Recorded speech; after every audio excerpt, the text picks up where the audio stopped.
This is the Guns Magazine Podcast, episode number 75.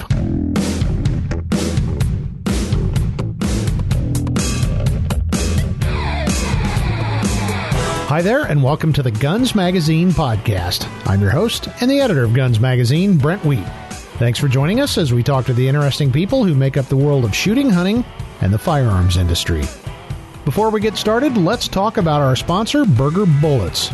Berger builds match-grade rifle bullets and ammunition for target, hunting, and tactical shooting applications. Proudly made in Mesa, Arizona, Berger uses the highest quality materials, tooling, and production processes to build the world's most accurate bullets and ammunition. Berger is unequaled by the competition and has established more long-range world records than all other manufacturers combined. To find out why our nation's elite operators, competitive shooters, and hunters all trust Berger to shoot better, visit your favorite retailer to experience Berger's uncompromising quality or learn more at burgerbullets.com. One of the toughest decisions gun collectors face is the decision about when to have a gun professionally restored.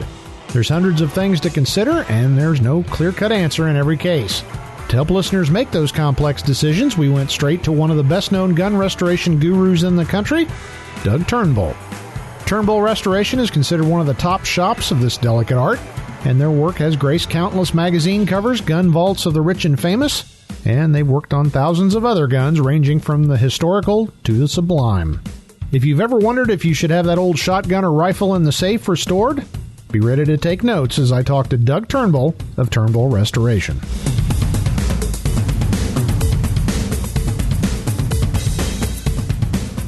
Well, good morning, Doug. Good morning, Brent. Beautiful day up here in upstate New York.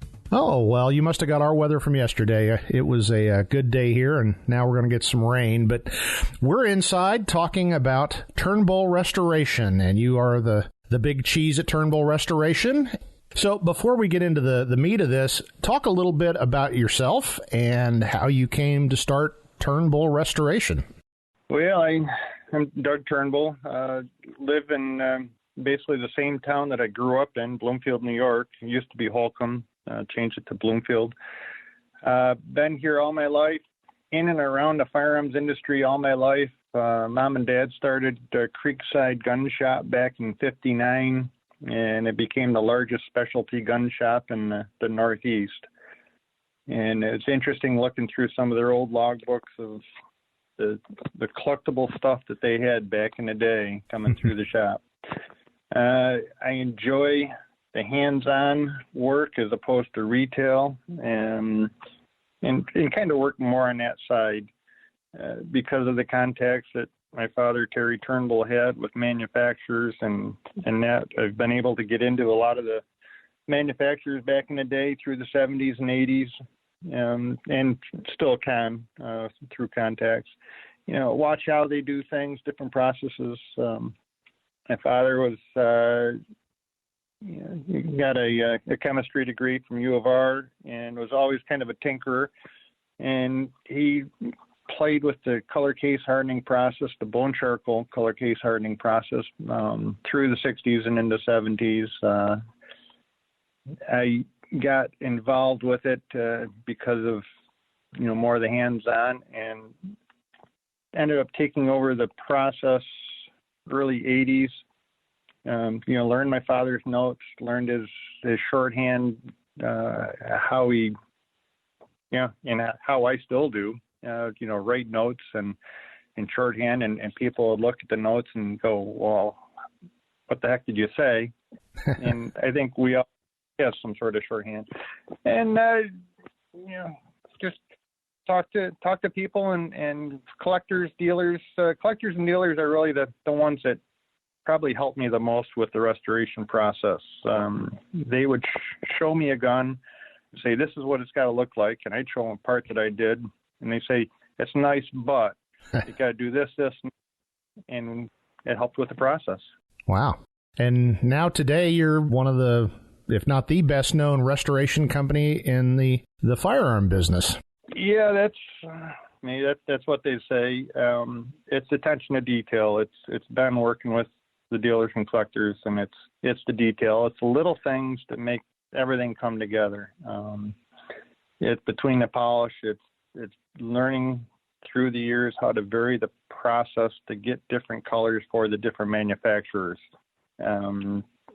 It's talking to people that do polishing, how do you do this? And then it's working with people, and, it's getting roll dies and stamps to refreshing the mark. So when you're done through a polish job, you can bring the markings back to original look. It's a combination of all that makes our restoration jobs really stand out. Well, and they certainly do, and some of the projects you've done are just literally works of art. So let's dive into that. I'm sure there's a lot of cases where, you immediately know this is not worth doing, and there's cases where you're like, yeah, we really need to do this. But I think the vast majority of cases probably are somewhere in the middle. And when you're talking to customers or potential customers, and they say, I've got this blank, let's say, well, for example, and I've brought this up before talking to other folks, I've got a Winchester, I'm trying to think, it's a model 1906 that was my grandfather's and I believe my great-grandfather's, and it's in decent shape. The bore is shot, but otherwise it's in decent shape. And somebody put a Stevens barrel on it sometime years and years ago. So there is zero collector value, but to me it's priceless. So I like it the way it is, and it's got the patina and all that stuff.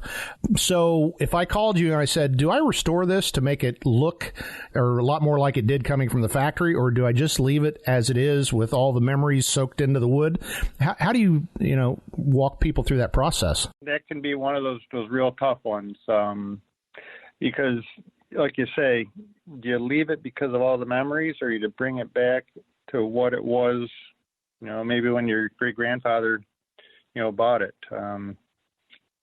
Something of that sort, we would kind of put the pros and cons. There's a lot to be said both ways in a restoration like that. We find that generally it's brought back to what it was original. So that rifle there, we, start off putting a new barrel on it, have a new barrel made, polish it out, put the original markings on that barrel, and it would look like it was a brand new gun. Restock if need, or just able to steam up the dents, clean it up, maybe a little nip and tuck of the metal to bring the metal fit back to original, and then go on through. Those are always the tough ones. What do you do? Yeah. Generally, we end up restoring them back to what it was brand new. Sure. That's generally what the families want. So okay, let's take the other extremes. What are the times when you say absolutely not, you don't want to do this, whether they push forward or not, but you're saying you really don't want to do this? What would be something like that? On that side, it's if it's been polished and messed with, again, as an original gun, somebody's reblued it, they've chrome plated it, they've parkerized it, they've done something of that sort. Then we based on the economics, we say restore it. It's already been messed up, so why not fix it? Yeah. It's the guns that have got a lot of original condition that haven't been messed up that are kind of the, do you or don't you? Yeah. And then it becomes more of a partial restoration as opposed to a full restoration. So it's the original condition guns, depending on how much condition, is really where it's a questionable. Yeah. And then a rifle is a lot easier to bring back per se than a shotgun. If you got a lever action rifle or pump or something and the barrel is bad, it's easy to put a barrel on it. Yeah. You take a side-by-side shotgun with, cut-off barrels or a big bulge or thin barrels. Those are the difficult guns on how to restore it to have it back to a real shootable condition. Finding barrels for a shotgun is very difficult, or can be very difficult, very expensive. So what are some of the reasons that people come to you? Obviously, they want their gun restored, but what is it that drives them? Is it primarily for love of shooting the gun, or is it the memories in the gun? Or what drives people to call you? Why people come to us? Well, it's I guess first off, it's the quality of work that they're going to get. So you spend $3,000, $4,000, $5,000 or more to restore a gun. They want it done right the first time, and not done and then go, oh crap, now I got to redo it. Buy once, cry once. The quality of work. We have people doing them because they can buy a gun, restore it, and have a third the money or maybe a little more than what they could go out and buy a high condition original. Mm-hmm. So they can fill a void in their collection. They can restore something and use it and not feel bad about taking a high condition gun and go out in the swamp or up on the hill and dragging it around hunting elk or hunting ducks. Yeah. It's personal reason. They're building. They want to build a custom gun, but they want it custom original. Yeah. So we get into some of that, taking a rifle and taking a Winchester 86. It was in 40-82. And well, I want to hunt with this. Let's make it a 45-70, 45-90, 50-110, 475 Turnbull. And I'm going to go out and shoot it, enjoy it, and not feel bad. But I want a gun that's been cleaned up, new wood, maybe changing the length of pull. I want a certain barrel length or mag tube, and we build it up that way. Ah, excellent. So when somebody brings you, a really old gun that does have a lot of collector's value, is that a little more nerve wracking, or do you just charge ahead? Say somebody brings you an 1887 single action, an original, it's been in great grandpa's safe or whatever, and they've got it, and they say, let's clean this up. I mean, so what about historical guns? It's like you've got a gun that's got a lot of history. Do you do something with it or leave it? And there's times that we've gotten stuff in, and if it's rare or historical significance, I will tell you, just leave it as is. Oh, really? You're better off having original condition and something that's I guess has some historical significance to it. Yeah. Especially if it's not been messed with. So the original model 1873 that they found under the floorboards, that might be one that you say, let's let that one lie. Yeah. But if you got a 73 that you bought it at the show and there's no history with it, and you can't find any history, and if you want to bring it back, or you want to build a 1 in 1,000, well, let's go at it. Let's create this new firearm to make it look the way it would have been. You build a 1 in 1,000 for $15,000-$18,000.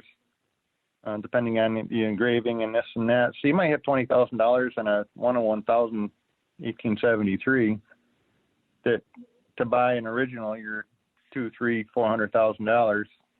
So now you got one you can take to the ranch and enjoy it and not worry about hurting the value. Yeah. Devaluing it. Yeah. Well, with all the money you're talking here, that is absolutely not chump change, especially to a gun writer.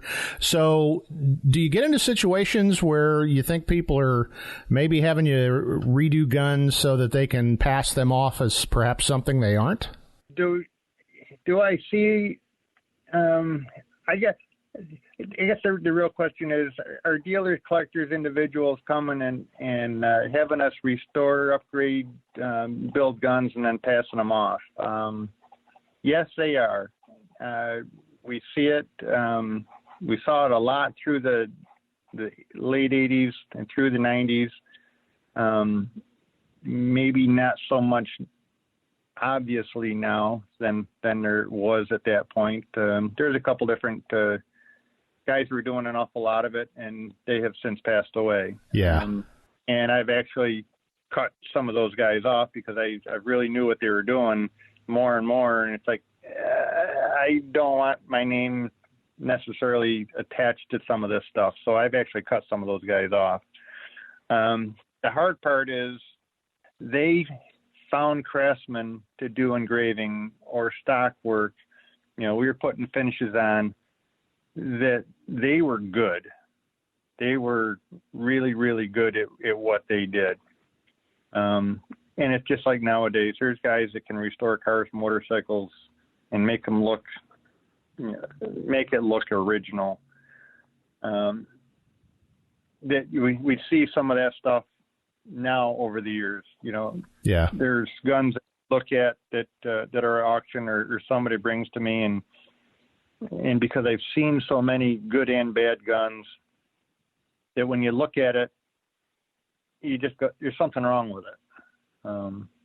That's the hard part, is what has somebody done over the years. When you were talking about that, I was thinking of something that I've heard from other gunsmiths and collectible dealers and et cetera, that everybody thinks the 1911 that they found in Grandpa's closet was the one that General Patton used to shoot Hirohito or whatever, won World War II single-handedly, and they think it's worth, hundreds of thousands of dollars, and turns out it's just a run-of-the-average type of thing. Do you see that very much, or do your customers generally understand what they've got when they approach you? I think generally they understand what they have when they bring it in. It's either one that Dad brought back from the war, or it's just been sitting around. In the cold 1911s, we're able to document an awful lot of the guns that came back. There's factory letters. There's a lot of information, through the museums and through the Colt Historical or through Cody, Wyoming. There's a lot of information that's out there to both verify original or some history to it, as well as verify this gun's made up. Yeah. So there's a lot of resources out there that can verify good and bad, and then what do you do with it once you have that history? Yeah. So we've talked about these various guns. Talk about your favorite gun to work on. I suppose that's kind of a loaded question, but is there one that when a customer calls you think, yeah, that's going to be fun? Yeah. Favorite guns to work on. It changes over the years. Sure. It sometimes changes who it came from or what it is. It's nice working with a client that understands that they're building a collection. It's the guy that's all he collects is Winchester 86s and 3870 or 4070. Mm-hmm. Now you know what he wants. It's the repeat customers are typically the ones that are the easiest because they know what they want. I enjoy the Winchester lever guns because there's so much you can do with them as far as, replacing parts or barrels, easily. There's, it's a couple different guns that stand out the most. They had one client from California that was building up a collection of different side-by-sides and shotguns.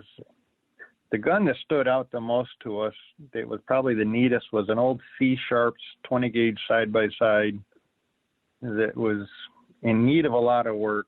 And we restored it back, had Damascus barrels, the stock cleaned up, color case hardening, fresh wood, old charcoal blue and niter blue. That had all the finishes. And when it was done, that stood out as one of the neatest guns. We've done, some of the different things we've done is, copies of the General Patton guns or Roosevelt guns. We did the 76 Roosevelt collection, and what we did there was actually went to the museum and got the original gun out of the museum through contacts. We were able to measure it, document the whole thing, photographs, and then made true reproductions of that gun that we use as fundraisers for the NRA. Wow, that's pretty cool. On that same vein, talk about some other famous guns that you've had an opportunity to see or try to reproduce or whatever. We've worked with different movie stars and that, and some of those guys know exactly what they want. Some are they're just looking to build a custom gun. We've done some stuff with Tom Selleck with built, I don't know, a dozen guns over the years. We've done some commemorative guns. It's guys like Tom that know what they want. We built the 163 commemorative gun with Winchester 1886 that we turned into a pistol grip deluxe, special length of pull. He wanted a cheek piece. Well, which cheek piece do you want? So we gave him the different guns, different cheek pieces. Here's photographs of that. Well, what engraving do you want? Well, I want, page 127 and, 138 and 250. And I want a little bit from each one, and build them up a commemorative gun, which was to go between 162 episodes of Magnum PI to 163 and can continue on with Blue Blood. Very cool. Yeah, that was a fun gun to build because there was so much interaction. And as well as I've had other guns, the guy goes, here's my credit card, build me a gun. Well, what do you want? Because I want the best gun you can build. Oh, my. You have my credit card, just build me a gun. Wow. It's do you restore or not, into what levels. And then are you building custom guns? So it's all different ends of what they want done. Sure. Continuing down that road, I've had a custom gun built, and it wasn't as bad as I thought it was going to be. I know this is kind of a hard question for you, but say an average gun that I pick up and I want to have it restored. What kind of price are we talking thumbnail? Not beautiful Class A engraving or anything really special. Just bring it back to factory and look nice. To bring basically any of the guns, kind of a standard gun that we're bringing back to its original condition, whether it's a Winchester 86 lever action, a field grade Fox or Parker or whatever, 1911, kind of a earlier World War I gun. They typically start in the $4,000 range to go right on through, and that's assuming we can use the wood and metal and everything that's there. On the shotguns and rifles, you start replacing the wood. It turns it into a $6,000, $7,000 job. New wood, new check ring, and it kind of goes up from there. But typically, they're depending on what we're replacing, in the $4,000, $5,000, $6,000 range. Is there any gun that you just absolutely won't touch? And I don't mean from a historical standpoint, but just mechanically it's not worth doing, or it turns into a big mess, or the steel won't take the finish well. Anything like that you just say, sorry, we're not going to do this? Yeah, the guns that we try to stay away from, it's not that we can't do it. It's we can't do it, I guess, profitably or economically, or... Sure. It turns into a big guessing game. That's why we try to stay with the Winchester levers, Colt semi-autos, some earlier revolvers, American side-by-sides. Try to stay there. We try to not get into much with the English side-by-sides or English guns. Try to stay away from the bolt-action rifles. Lugers and Mausers we stay away from, but you try to pick what you're good at. It's easier, and you can do a better job. And when the job is done, we know it's going to look right because we know what we're doing with those. Right.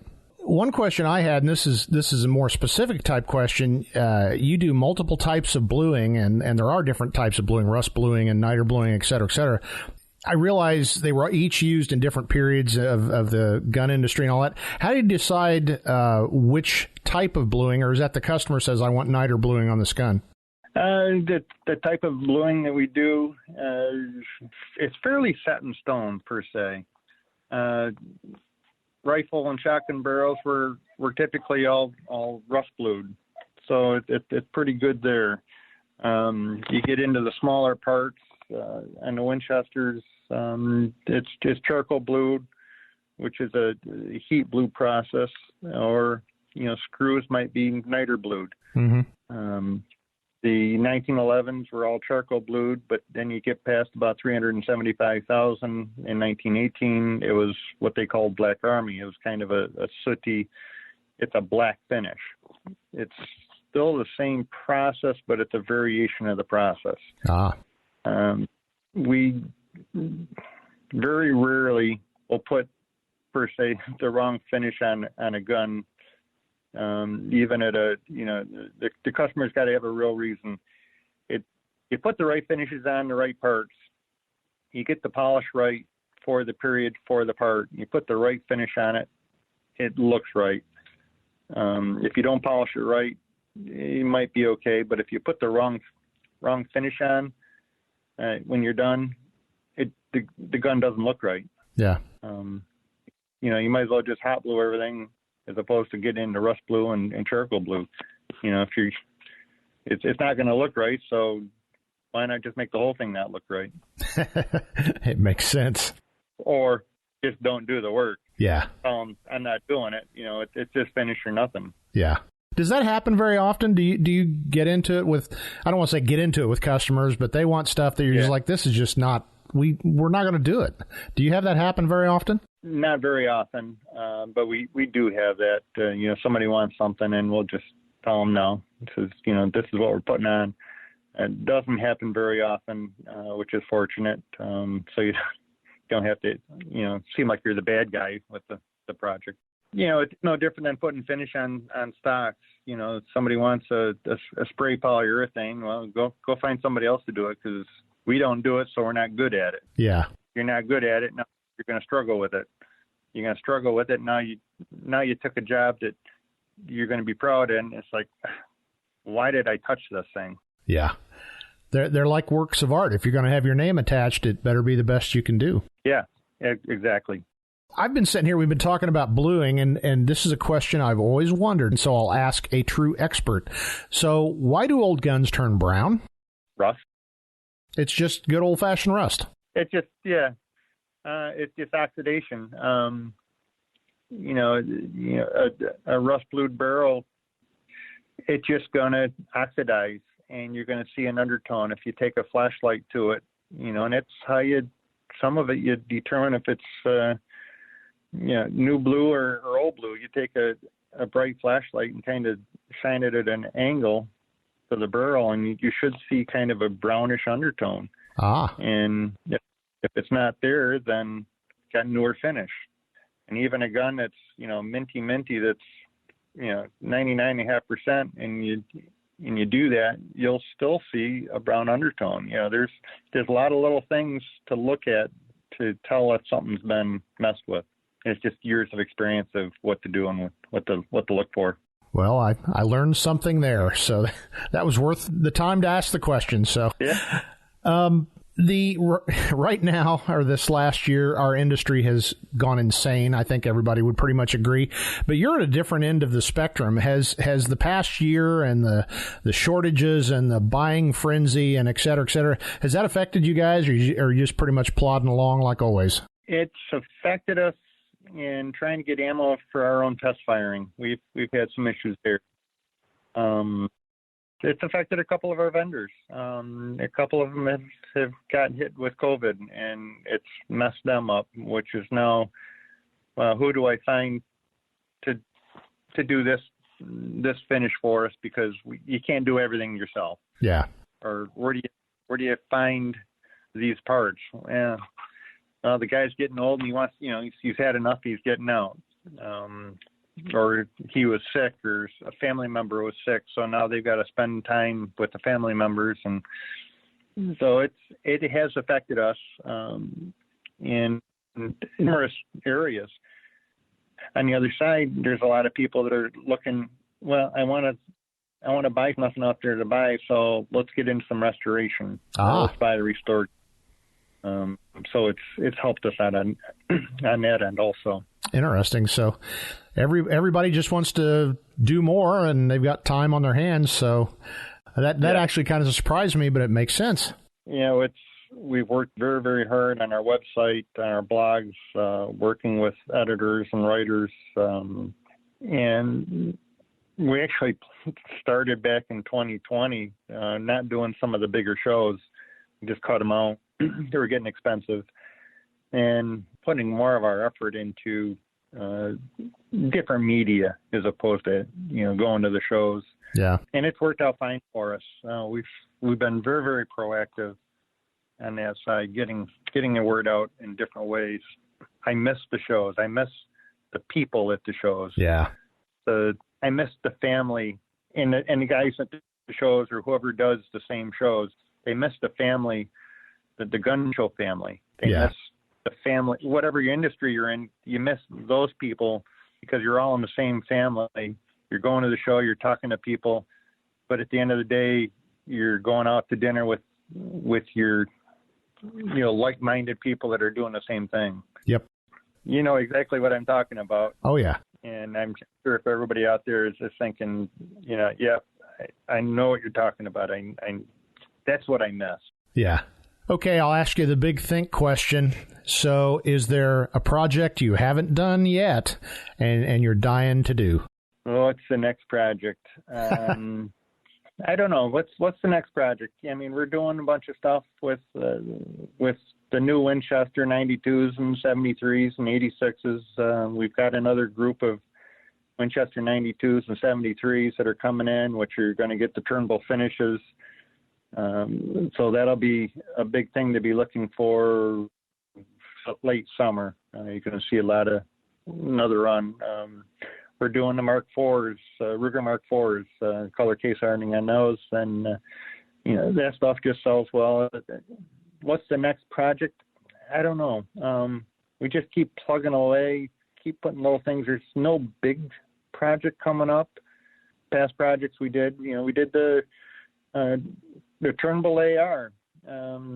We built and that was at a tough time because ARs were so busy. We did the TAR-10, the 308, raised a whole lot of money for the National Shooting Sports Foundation with an engraved and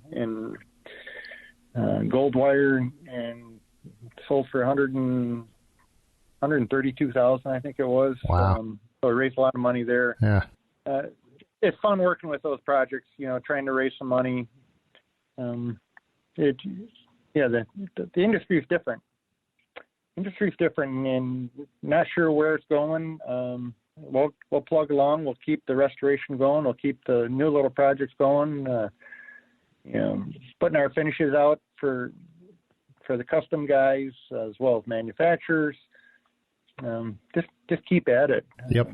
Well, your website is one of those sites that if you want to see art in steel and walnut, you go there and check it out. How can people learn more about Turnbull Restoration? Well, there's a bunch of ways. You can Google Turnbull and gun, and you'll bring up pages and pages. You can go to turnbullrestoration.com, where we do have some of the Twitter and accounts that the staff takes care of, and I don't follow it at all. But we've got some other ones. You can call us. Our phone number is 585-657-6338. If you're looking at a gun and wondering if we have done it, we keep our serial number records and pull it up and say, yeah, it's been here or it's not. We try to keep that as up to date as we can. Well, Doug, it's been wonderful talking to you about the process of restoration, and I've learned a few things, and my brain is turning violently and thinking about what's in my gun safe that I may want to do something with. So thank you for taking time to talk to us on the Guns Magazine podcast. Great. Always enjoy it, Brent. Anytime.